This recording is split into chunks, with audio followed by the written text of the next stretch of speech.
ओम श्री गुरुभ्यो नमः। अथ हरिवायुस्तुतिः। हरि ओम। पान्त्वस्मान् पुरुहूतवैरिबलवन् मातङ्गमाद्यद्घटा कुम्भो च द्रिविपाटनाधिकपटुप्रत्येकवज्रायिताः श्रीमत्कण्ठीरवास्य प्रददसुनखरा दारितारादिदूरप्रध्वस्तध्वान्तशान्तप्रविततमनसा भाविता नाकिवृन्दैः लक्ष्मीकान्तसमन्ततो विकलयन्निवेशिदुस्ते समम् पश्याम्युत्तमवस्तु दूरतरतोपास्तं रसोऽयोष्टमः यद्रोषोत्करदक्षनेत्रकुटिलप्रान्तोत्थिताग्निस्फुरत् खद्योतोपमविस्फुलिङ्गभसिता ब्रह्मेशचक्रोत्कराः श्रीमद्विष्णुङ्घ्रिनिष्ठातिगुणगुरुतम श्रीमदानन्दतीर्थ त्रैलोक्याचार्यपादोज्ज्वलजलजलसत् पांसवोऽस्मान् पुनन्तु वाजां यत्र प्रणेत्रे त्रिभुवनमहिता शारदा शारदेन्दो ज्योत्स्ना भद्रश्मिदश्रे धवलितककुभा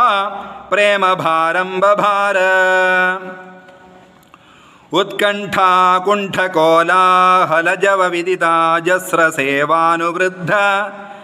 प्राज्ञात्मज्ञानधूतान्धतमससुमनो मौलिरत्नावलीनाम् भक्त्युद्रेकावगाढ प्रघटनसघटात् कारसङ्घृष्यमाण प्रान्तप्राग्र्याङ्घ्रिपीठोत्थित कनकरज पिञ्जरारञ्जिताशाः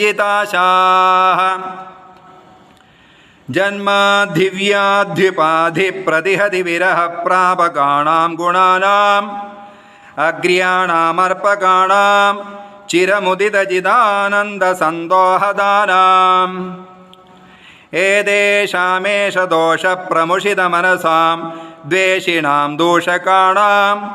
दैत्यानामार्तिमन्धे तमसि विदधतां संस्तवेनास्मि शक्तः अस्याविष्कर्तुकामं कलिमलकलुषेऽस्मिन् जने ज्ञानमार्गं वन्द्यं चन्द्रेन्द्ररुद्रद्युमणिफणिवयो नायकाद्यैरिहाद्य मद्वाक्यं मन्त्रसिद्धं किमुदकृतवतो मारुतस्यावतारं पादारं पारमेष्ठ्यं पदमपविपदः प्राप्तुरापन्नपुंसाम् उद्यद्विद्युत्प्रचण्डां निजरुचिनिकरव्याप्तलोकावकाशो बिभ्रद्भीमो भुजेयोऽभ्युदित दिनकराबाङ्गदाढ्यप्रकाण्डे वीर्योधार्याङ्गदाग्र्यामयमिह सुमतिं वायुदेवो विदध्यात् अध्यात्मज्ञाननेता यतिवरमहितो भूमिभूषामणिर्मे संसारोत्तापनित्योपशमदसदय स्नेहहासाम्बुपूर प्रोद्यद्विद्यानवद्यद्युतिमणिकिरणश्रेणिसम्पूरिताशः श्रीवत्साङ्काधिवासो चिदतरशरल श्रीमदानन्दतीर्थ क्षीराम्भोधिर्विबिन्द्यात् भवदनभिमदं भूरि मे भूतिहेतुः मूर्धन्येषोऽञ्जलिर्मे दृढतरमिह ते बध्यते बन्धपाशच्छेत्रे दात्रे सुखानां भजति भुवि भविष्यद्विधात्रेद्युभर्त्रे अत्यन्तं सन्ददं त्वं प्रदिशपदयुगे हन्त सन्तापभाजाम् अस्माकं भक्तिमेकां भगवत उत ते माधवस्याथवायोः साब्रोष्णाभेषु शुभ्रप्रभमभयनभो भूरिभूभृद्विभूतिर्ब्राजिष्णुर्भूर्भूणां भवनमपि विभो भेदि बभ्रे बभूवे येन ब्रूविभ्रमस्ते भ्रमयतु सुभृशं बभ्रुवद्दुर्भृदाशान् भ्रान्तिर्भेदावभासस्त्विति भयमभिभूर्भोक्ष्यतो मायि भिक्षून् येमं भावं भजन्ते सुरमुखसुजनाराधितं ते तृतीयं भासन्ते भासुरैस्ते सहचरचलितैश्चामरैश्चारुवेषाः वैकुण्ठे कण्ठलग्नस्थिरशुचिविलसत् कान्तितारुण्यलीला लावण्यापूर्णकान्ता कुचभरसुलभाश्लेषसम्मोदसान्द्राः आनन्दान् मन्दमन्दा ददति हि मरुतः कुन्दमन्दारनन्द्या वर्तामोदान्दधाना मृदुपदमुदितोद्गीतकैः सुन्दरेणाम् वृन्दैरावन्द्यमुक्तेन्द्वहिमगुमदनाहीन्द्रदेवेन्द्रसेव्ये मौकुन्दे मन्दिरेऽस्मिन् न विरदमुदयन् मोदिनां देवदेव उत्तप्तात्युत्कटत्विट् प्रकटकटकटध्वानसङ्घट्टनोद्यत् विद्युद्व्यूढस्फुलिङ्गप्रकरविकिरणोत् क्वाथिते बाधिताङ्गान् उद्गाढं पात्यमाना तमसि तदैदः किङ्करैः पङ्गिलेते पङ्क्तिर्ग्राम्णां गरिम्णा ग्लपयति हि भवद्वेषिणो विद्वदाद्य अस्मिन्नस्मद्गुरूणां हरिचरणचिरध्यानसन्मङ्गलानां युष्माकं पार्श्वभूमिं धृतरणरणिकस्वर्गिसेव्यां प्रपन्नः यस्तु दास्ते स आस्ते दिभवमसुलभक्लेशनिर्मोगमस्त प्रायानन्दं कथञ्चिन् न वसति सततं पञ्चकष्टेदि कष्टे शुक्षामान् रोक्षरक्षोरदखरनखरक्षुण्णविक्षोभिदाक्षान् आमग्नानन्धकूपे क्षुरमुखमुखरैः पक्षिभिर्वीक्षताङ्गान् पूयासृङ्मूत्रविष्ठा कृमिकुलकलिले तक्षणक्षिप्तशक्त्या द्यस्त्रव्रातार्दितां स्वद्विष उपजिहते वज्रकल्पाजलोकाः मातर्मे मातरिष्वन् पितरतुलगुरो भ्रातरिष्टाप्तबन्धो स्वामिन् सर्वान्तरात्मन्नजरजरैधर् जन्ममृत्यामयानां गोविन्दे देहि भक्तिं भवति च भगवन्नूर्जितां निर्निमित्तां निर्व्याजां निश्चलां सद्गुणगणबृहतीं शाश्वतीमाशुदेव विष्णोरत्युत्तमत्वादखिलगुणगणैस्तत्र भक्तिं गरिष्ठां संश्लिष्टे श्रीधराभ्याममुमथ परिवारात्मना सेवकेषु यः सन्धत्ते विरिञ्चे श्वसनविहगपानन्दरुद्रेन्द्रपूर्वेष्वाध्यायं स्तारतम्यं स्फुटमवति सदा वायुरस्मद्गुरुस्तम् तत्त्वज्ञानमुक्तिभाजः सुहयसि हि गुरो योग्यदातारदम्या दादत्से मिश्रबुद्धिं स्त्रिदिव निर्यभूगोचरान् नित्यबद्धान् तामिश्रान्धादिकाख्ये तमसि सुबहुलं दुःखयस्यन्यथाज्ञान् विष्णोराज्ञाभिरित्थं श्रुतिशतमितिहासादिचाकर्णयामः वन्देऽहं तं हनुमानिति महितमहापौरुषो बाहुशाली ख्यातस्तेऽग्र्योऽवतारसहित इह बहुब्रह्मचर्यादिधर्मैः सस्नेहानां सहस्वानहरहरहितं निर्दहं देहभाजाम् अंहो मोहापहोय स्पृहयति महतीं भक्तिमद्यापि रामे प्राक्पञ्चाशत्सहस्रैर्व्यवहितममितं योजनैः पर्वतं त्वं यावत् सञ्जीवनाद्यौषधनिधिमधिग प्राणलङ्कामनीषीः अद्राक्षेदुत्पतन्तं तत उदगिरिमुत्पाटयन्तं गृहीत्वा यान्दं खेरागवाङ्घ्रौ प्रणतमपि तदेकक्षणे त्वां हि लोकः क्षिप्तः पश्चात् सलीलं शतमतुलमते योजनानां स उच्चस्तावद्विस्तारवांश्च प्युपललव इव व्यग्रबुद्ध्या त्वयातः स्वस्वस्थानस्थितादि स्थिरशकलशिला जालसंश्लेष्टनष्टच्छेदाङ्गः प्रागिवाभूत् कपिवरवपुषस्ते नमः कौशलाय दृष्ट्वा दुष्टाधिपोरस्फुटितकनकसद्वर्मगृष्टास्थिकूटं निष्पिष्टं हाटकाद्रे प्रकटतटतटाकादिशङ्को जनोऽभूत् येनाजौ रावणारिप्रियनटनपटुर्मुष्टिरिष्टं प्रदेष्टुं किन्नेष्टे मे सतेष्टा पदकटकतटित् कोटिभामृष्टकाष्ठः देव्या देशप्रणीते द्रुहिणहरवरावध्यरक्षो विघाता द्यासेवोद्यद्दयार्द्रसह भुजमकरोद् रामनामा मुकुन्दः दुष्प्रापे पारमेष्ठ्ये करतलमतुलं मूर्ध्नि विन्यस्य धन्यं तन्मन्भूयः प्रभूतप्रणयविकसिताब्जेक्षणस्त्वेक्षमाणः जघ्ने निघ्नेन विघ्नो बहुलबलभगध्वंसनाद्येन शोजद्विप्रानुक्रोशपाशै रसोविधृतिसुखस्यैकचक्राजनानां तस्मै ते देव कुर्मः कुरुकुलपदये कर्मणा च प्रणामान् किर्मीरं दुर्मतीनां प्रथममथ जयो नर्मणा निर्ममाथ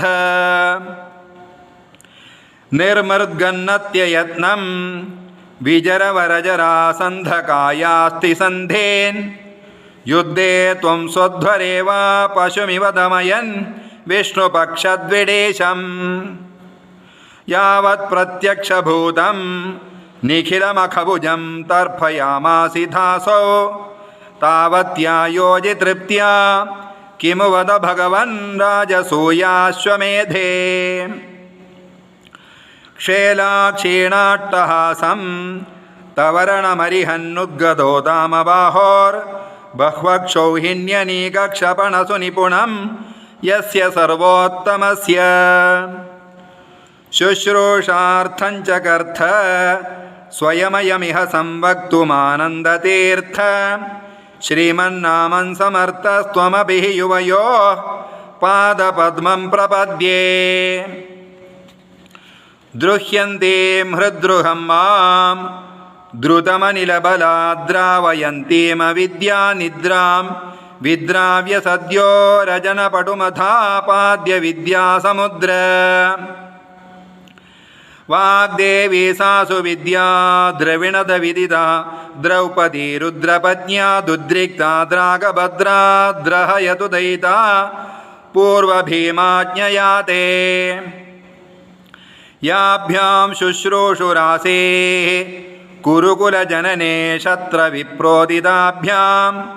ब्रह्मभ्यां बृंहिताभ्यां चितिसुखवपुषा कृष्णनामास्पदाभ्यां निर्भेदाभ्यां विशेषात् विभजनविषयाभ्यामुभाभ्याममूभ्यां तुभ्यं च क्षेमदेभ्यः सरसिजविलसल्लोचनेभ्यो नमोऽस्तु गच्छन् सौगन्धिकार्थं पथि स हनुमतः पुच्छमच्छस्य भीमः प्रोद्धर्तुं नाशकत्स त्वममुरुवपुषा भीषयामास चेति पूर्णज्ञानोजसोस्ते गुरुतमवपुषो श्रीमदानन्दतीर्थ क्रीडामात्रं तदेतत् प्रमददसुधियां मोहगद्वेषभाजाम् बह्वी कोटिरटीकः कुटिलकटुमतीनुत्कटाटोपकोपान् द्राक्षत्वं सत्वरत्वाच्छरणदगदया पोथयामासि धारीन् उन्मथ्या तथ्यमिथ्या त्ववजनवजनानुत्पदस्थांस्तदान्यान् प्रायच्छस्व प्रियायै प्रियतमकुसुमं प्राण तस्मै नमस्ते। देहादुत्क्रामिदानामधिपतिरसदामक्रमाद्वक्रबुद्धे क्रुद्धः क्रोधैकवश्य कृमिरिव मणिमान् दुष्कृति निष्क्रियार्थम् चक्रे भूचक्रमेत्य क्रकजमिव सदां चेदसः कष्टशास्त्रं दुस्तर्कं चक्रपाणेर्गुणगणविरहं जीवतां चाधिकृत्य तद्दुष्प्रेक्षानुसारात् कतिपयगुणरैरादृतोऽन्यैर्विसृष्टो ब्रह्माहं निर्गुणोऽहं विधतमिदमिति शेषपाषण्डवादः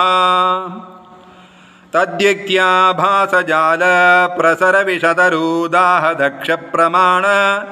ज्वालामालाधरोऽग्निः पवनविजयते देवतारस्तृतीयः आक्रोशन्तो निराशा भयभरविवशश्वाशयाश्चिन्नदर्पा वाशन्तो देशनाशस्त्वितिपदकुधियां नाशमाशादशाशु धावन्तो श्लीलशीला विदधशपदशापाशिवाशान्दशौर्या स्त्वद्व्याख्यानसिंहनादे सपदि ददृशिरे मायि गोमायवस्ते त्रिष्वप्येवावतारेश्वरिभिरपगृणं हिंसितो निर्विकारः सर्वज्ञः सर्वशक्तिः सकलगुणगणापूर्णरूपप्रगल्भः स्वच्छ स्वच्छन्दमृत्युसुहयसि सुजनं देव किञ्चित्रमत्र त्रादायस्य त्रिधामा जगदुतवशगं किङ्कराशङ्कराद्याः उद्यन्मन्दस्मितश्री मृदुमधुमधुरालापपीयूषधारा पूरासेकोपशान्ता सुख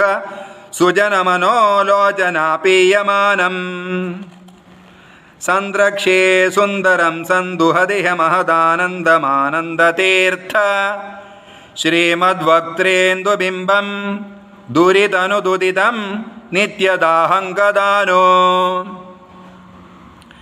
प्राचीनाचीर्णपुण्योच्चयजदुरतराचारदश्चारुचित्तान् अत्युच्चां रोचयन्ते श्रुतिजितवचनां श्रावकांश्चोद्यचुञ्जून् व्याख्यामुत्खातदुःखां चिरमुचितमहाचार्यचिन्तारतांस्ते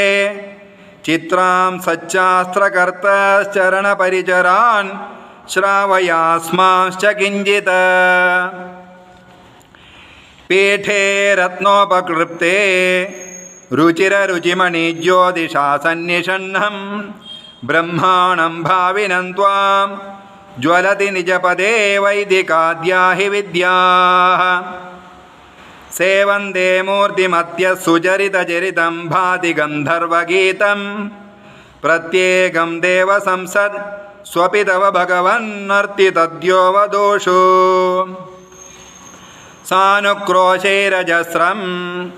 जनिमृतिनिरयाद्योर्मिमालाविलेऽस्मिन् संसाराब्दो निमग्नान् शरणमशरणानिच्छतो वीक्ष्य जन्तून् युष्माभिः प्रार्थितः सन् जलनिधिशयनः सत्यवत्या महर्षेर्व्यक्तश्चिन्मात्रमूर्तिर्न खलु भगवतः प्राकृतो जातुदेहः अस्तव्यस्तं समस्तश्रुतिगतमधमैरत्नपूगं यदां देहि अर्थं लोकोपकृत्यै गुणगणनिलयः सूत्रयामास कृष्णम् योऽसौ व्यासाभिधानस्तमहमहरहर भक्तितस्त्वत्प्रसादात् सद्यो विद्योपलब्ध्यै गुरुतममगुरुं देवदेवं नमामि आज्ञामन्यैरधार्यां शिरसि परिसरद्रश्मिकोटिरकोटौ कृष्णस्याक्लिष्टकर्मा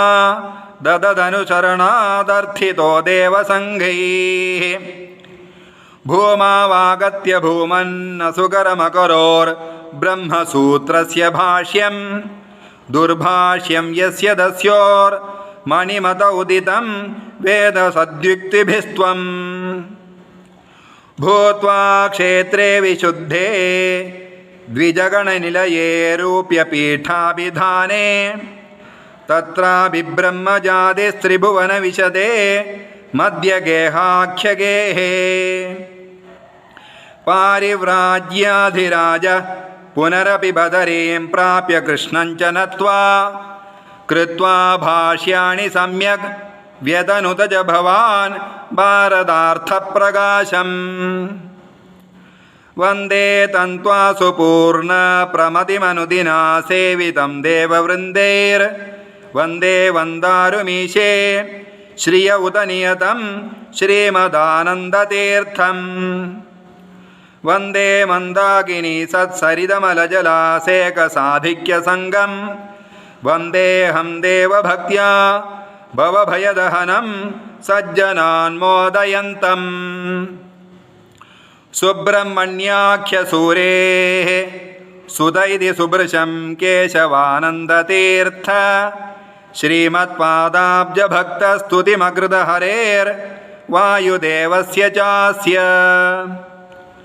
तत्पादार्चादरेण ग्रथितपदलसन्मालया त्वेदयाये सम्राध्यामूनमन्ते प्रततमतिगुणा मुक्तिमेते व्रजन्ते पान्द्वस्मान् पुरुहूतवैरिबलवन् मातङ्गमाद्यद्घटा कुम्भोच्चाद्रिविपाटनाधिकपटुप्रत्येकवज्रायिताः श्रीमत्कण्ठीरवास्य प्रददसुनखरा दारितारादिदूरप्रध्वस्तध्वान्तशान्तप्रविततमनसा भाविता नाकिवृन्दैः लक्ष्मीकान्तसमन्ततो विकलयन् नैवेशिदुस्थे समं पश्याम्युत्तमवस्तु दूरतरतोपास्तं रसो योष्टमः यद्रोषोत्करदक्षनेत्रकुटिलप्रान्तोत्थिताग्निस्फुरत् खद्योतोपमविस्फुलिङ्गभसिता ब्रह्मेश शक्रोत्कराः ॐ इति श्री त्रिविक्रमपण्डिताचार्य विरचिता वायुस्तुतिः समाप्ता। श्रीकृष्णार्पणमस्तु। ॐ